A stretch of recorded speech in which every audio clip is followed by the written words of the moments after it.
Labour party के immigration मामलों के प्रवक्ता फिल ट्वाइफोर्ड हमारे साथ में हो गए हैं. Mr. Twyford, thank you very much for talking to Tarana. Welcome. OCR has been cut by 50 basis points. Labour's finance spokesperson Barbara Edmonds claims that the Reserve Bank was forced to cut rates by 50 basis points to clean government's mess. Your take on this? Yeah, well, this was the big economic news of the week, a very bold move by the Reserve Bank. When the Reserve Bank sets the official cash rate, it flows through into all bank lending and eventually to people's mortgages, even if they're on a fixed rate, once they have to reset. So this will make a big difference to people, particularly those with large mortgages. And what the government's hoping is that making it cheaper and easier to borrow will stimulate the economy. The fact that the Reserve Bank has had to take such a bold move, 50 basis point cut to the cash rate, that's massive by normal standards. And what it says is that the Reserve Bank is having to intervene like this because the economy is in such a deep hole. And for that, after 2 years in government, that clearly lands at the feet of Christopher Luxon. So do you think government has so far failed in what it has promised? Well, what they've done is that, they talked a big game about how they were the great managers of the economy and that, Christopher Luxon had a business background and he understands how the economy works. But they've made a series of decisions that have driven the New Zealand economy into the ditch. The recession that we've had and the economic indicators are worse than all of our trading partners. The New Zealand economy has really been doing it tough. And it's largely because the government slashed spending. They sacked more than 5,000 public servants.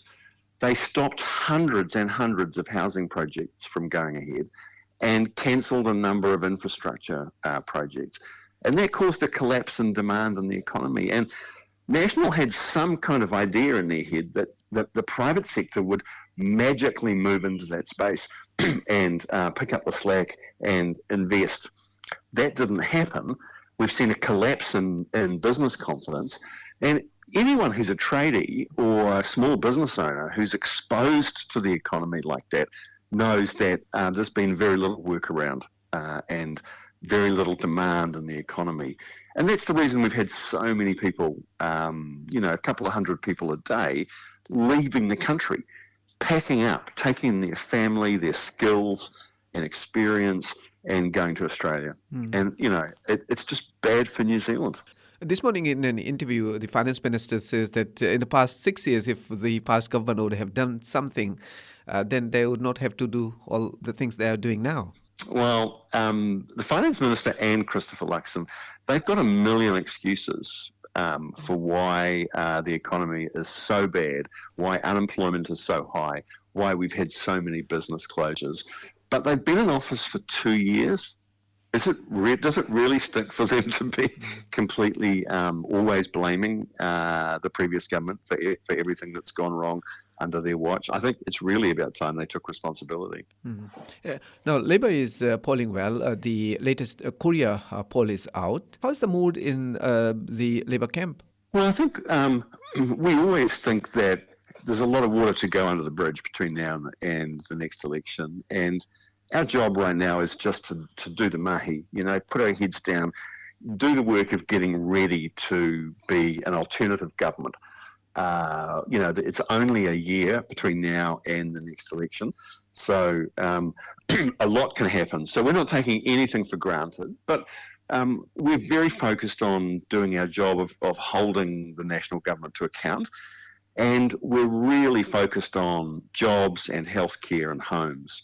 These are the things that we think New Zealanders are really focused on and want to see the government deliver. In my electorate in West Auckland, when I talk to people on the doorstep on a Saturday morning when I'm out there door knocking, cost of living is the first thing my constituents raise with me. And it's got worse under this government. So that's our focus, Sanjesh. Health workers and teachers are going on a strike on 23rd October. More and more staff, public workers are going on strike. Do you think workers are really frustrated with this government? I think they're hugely frustrated. Look, if you scrap $13 billion worth of pay equity claims, that including many of them in the public health system, underpaid workers, and you give directors of commercial boards pay rises of up to 80%, it's not surprising people are going to be mad about that. Also, you talk to anybody in the public health system, and the level of frustration about understaffing is really, at boiling point. At West Auckland, where I am, the Waitakere Hospital, I've just seen the statistics for the number of shifts over the last year or so that have been below the safe staffing levels. So just not enough nurses to be able to deliver a safe service. It's up at 90%. 90% of the shifts understaffed and compromising safety of patients. So we have a real problem caused by National's underfunding in the health system.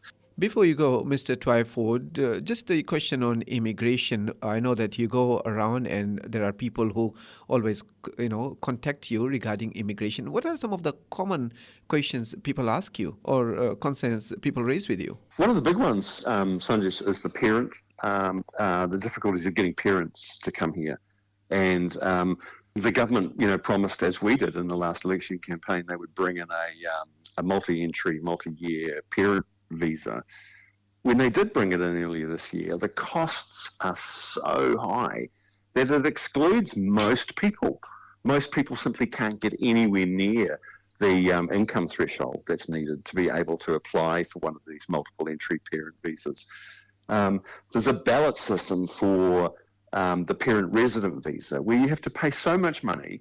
The odds, it's like lotto, the odds of winning are so low that it actually just causes people so much heartache. I'll give you another example of something I've been hearing about a lot lately. There was a real shortage of bus drivers a few years ago when Labor was in government, and we brought in a special scheme that brought a lot of drivers, including a lot from Fiji, who came, and they helped fix the crisis that we had and the incredible skills shortage that was crippling our public transport in our cities. Now these, and they were brought in with the idea that they would have the ability to apply for residence. The trouble is there is a language requirement under the English language requirement that is so strict that it's very hard for these drivers to get the necessary score when they sit the test.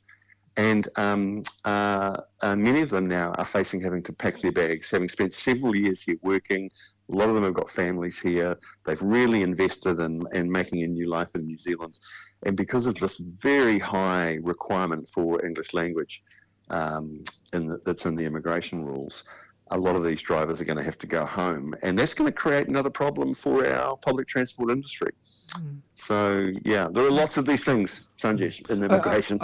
Did you get a chance to talk about this issue with your counterpart in the government? Yes, I am. I've written to the minister, and I'm waiting for her response currently. But I think there's a real issue. It's not just a question of fairness for these drivers, but it's also, an issue for New Zealand. We need their skills here. We need these drivers. And I think that I've met a lot of these drivers. They're perfectly fluent in English, but they can't write a university-level English essay. But they don't need that level of proficiency in English to do their job really well or to settle here successfully. So, so I'm advocating for them to see if we can get a change to the rules.